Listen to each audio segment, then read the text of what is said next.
আর কিছুক্ষণ মা চলে যাবে। তারপরে আজকে রাতটার পর সব আবার আগের মতন হয়ে যাবে। মাঝরাতে মানুষ দেখা যাবে না, চারিদিকে আলো দেখা যাবে না। তুমি অনেক শক্তি দাও মা, লড়াই করার, না হেরে গিয়ে জেতার। সবাইকে ভালো রেখো মা, সবার মঙ্গল করো। এত আনন্দ আয়োজন সব বৃথা তোমায় ছাড়া।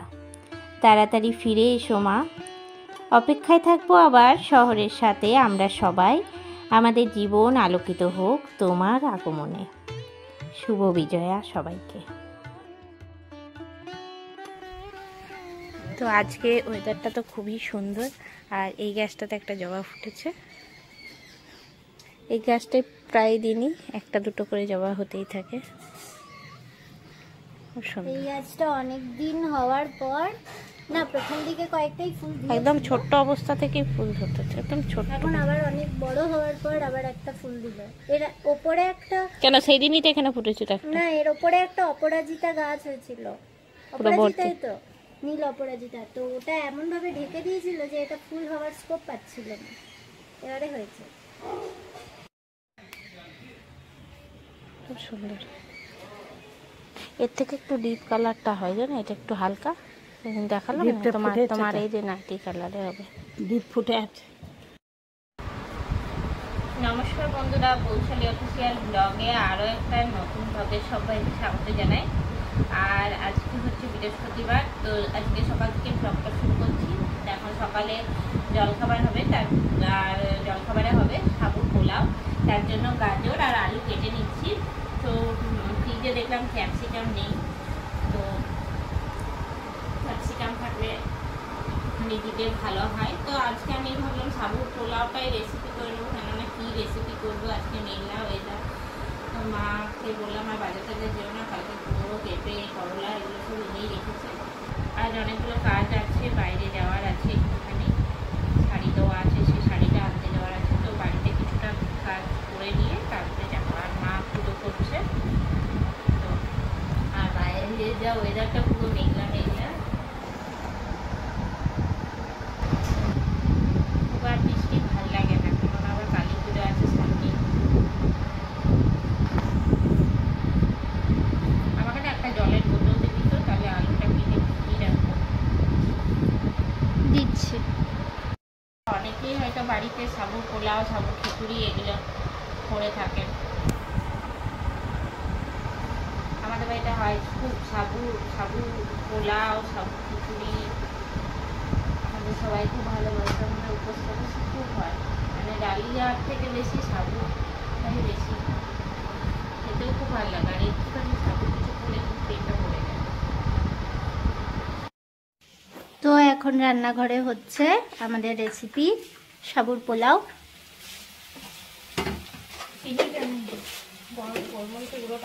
এখন এটা এই অবস্থায় এসছে।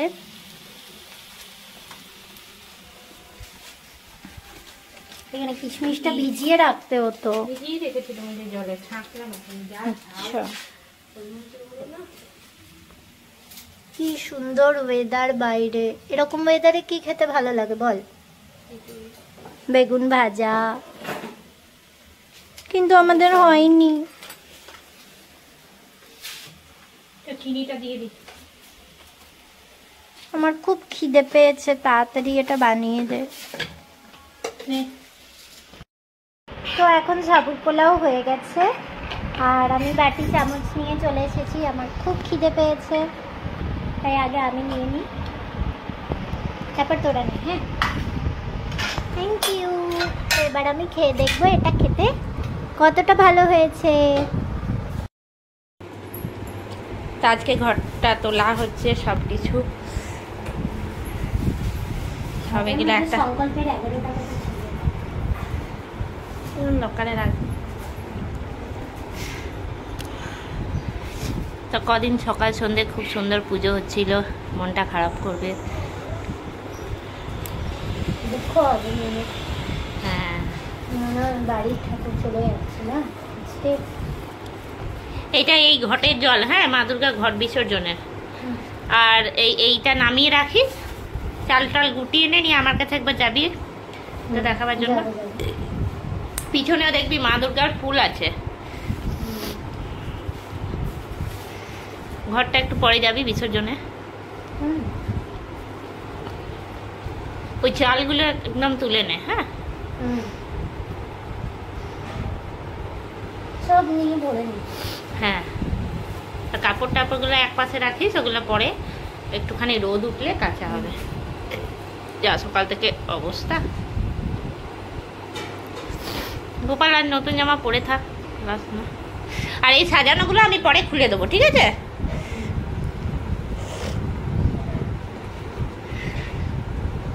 ঠিক আছে কর। সকালে জলখাবার খাওয়ার পরে মা মাছ এনেছে, তো সেই মাছগুলো দিয়ে দু রকমের রেসিপি করেছি। দু রকমের মাছ এনেছে, একটা ছোট মাছ আর একটা রুই মাছ এনেছে। তো রুই মাছটা দিয়ে আজকে করেছি দই রুই, যেহেতু স্পেশাল দিন সেই জন্য একটু স্পেশাল রান্না।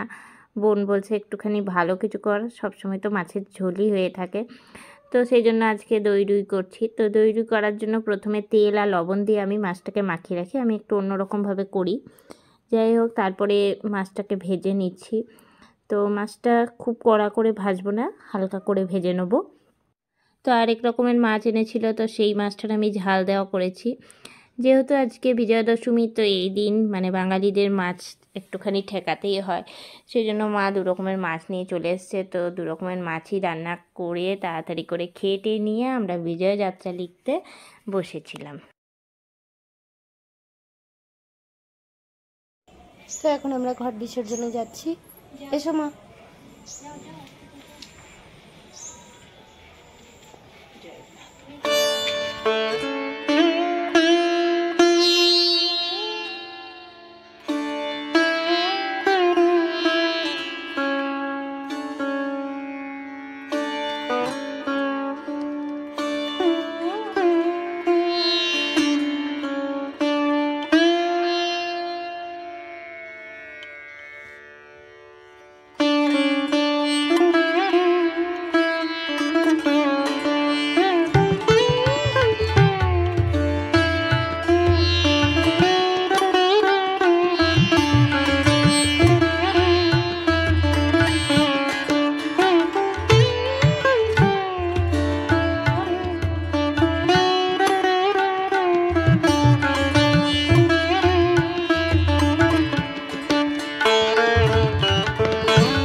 জল মাথায় দিয়ে দাও। তুমি নেমেছিলে পুকুরে?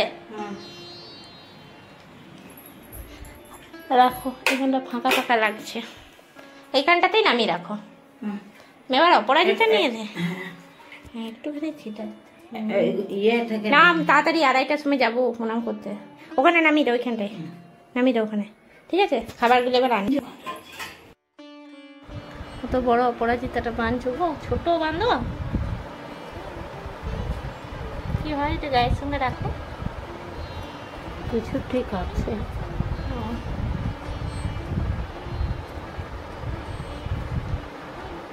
এটা পরে মাছ ভাত খাবো, বাঁধাই যাচ্ছে না হাতে, না আছে একটি সুতো, না আছে কিছু। বেশ বেশ, ঠিক আছে, সুতোই থাকে না, আবার অপরাজিতা থাকে। ঠিক আছে, খুব জলদি ফাঁসাইছি। তো আমরা তাড়াতাড়ি করে খেয়ে নিয়ে বেরিয়েছি, মা দুর্গাকে প্রণাম করবো, সেজন্য। তাড়াতাড়ি মানে সেই তাড়াতাড়ি, দৌড়াদৌড়ি করে। হ্যাঁ, দৌড়ে দৌড়ে রান্না হলো, দৌড়ে দৌড়ে খাওয়া হলো, কোনোটাই যুদ্ধের হলো না। দশমী যাই হোক,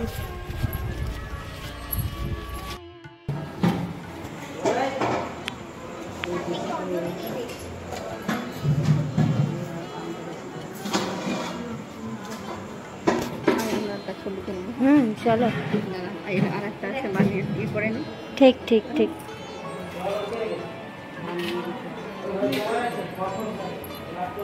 এই আমার মাথায় দিয়ে দে তো।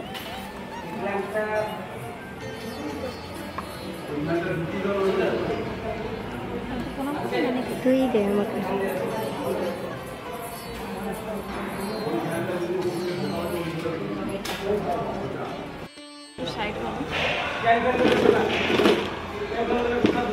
ওষুধটার অবস্থা দেয়, একটু সাইড হতে পারি বেছাড়া।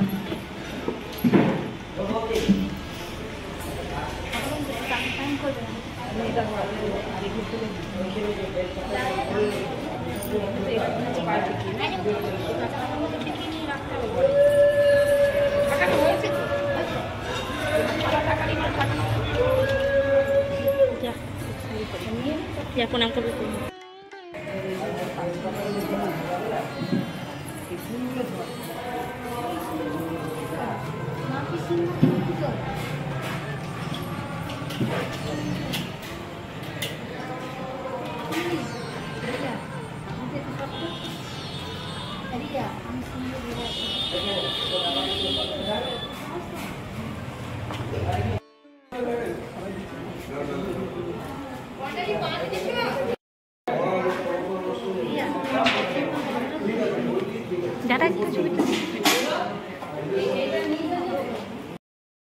তো এখন মন্দির থেকে বাড়ি চলে এসেছি, আর এসে পরে একটুখানি শুবো, আর বোন যাবে ঘুরতে, সেই জন্য রেডি হচ্ছে।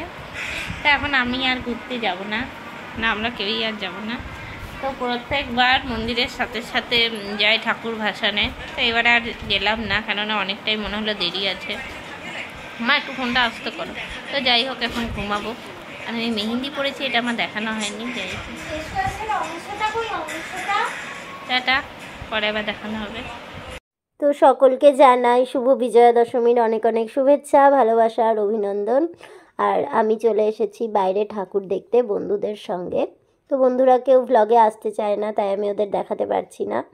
এটা একটা সাউথের আদলে প্যান্ডেল, খুব সুন্দর। তো এই প্যান্ডেলের বাইরেটা এত ভালো লাগছে, এবার আমি ভেতরে যাব। তো তার আগে একবার ভালো করে প্যান্ডেলটা তোমরাও দেখে নাও।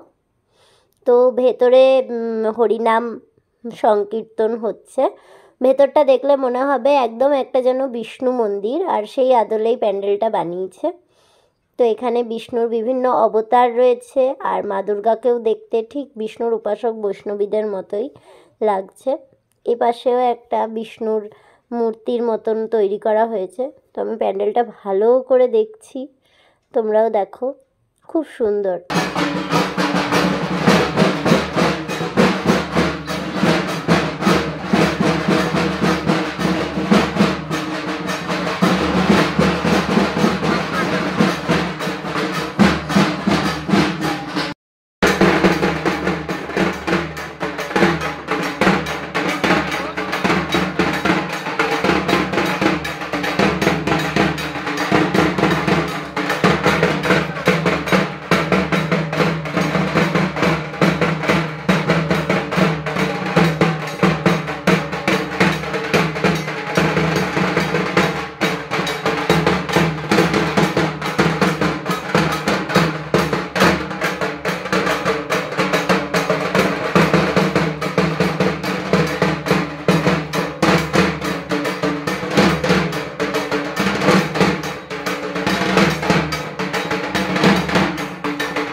তো এখন আমি চলে এসেছি কল্যাণপুর হাউজিংয়ে, এখানে মেলাতে। এটা হচ্ছে উপরপাড়ার দুর্গাপুজো প্যান্ডেল।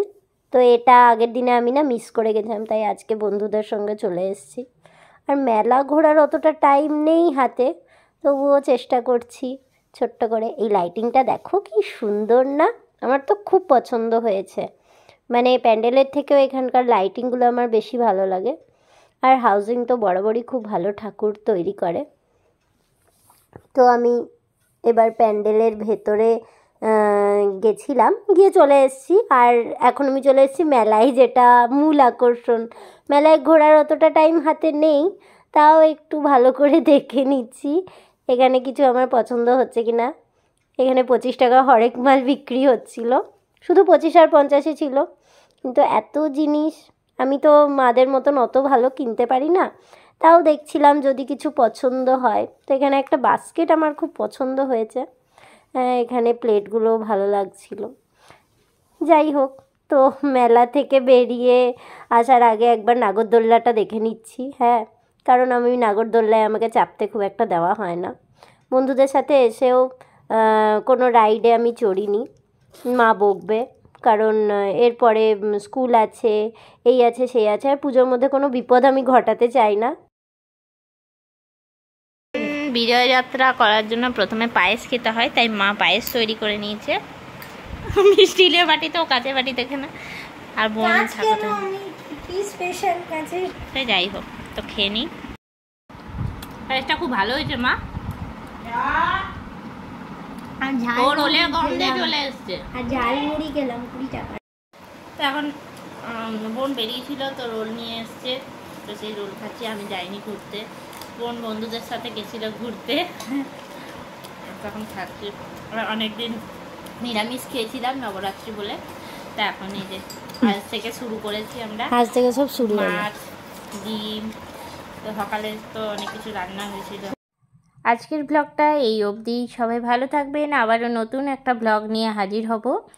সবাইকে জানাই শুভ বিজয়া, বড়দেরকে প্রণাম, ছোটদেরকে জানাই আমার অনেক অনেক ভালোবাসা। টাটা, গুড নাইট, সবাই ভালো থাকবেন, ঠাকুর সবার মঙ্গল করুক।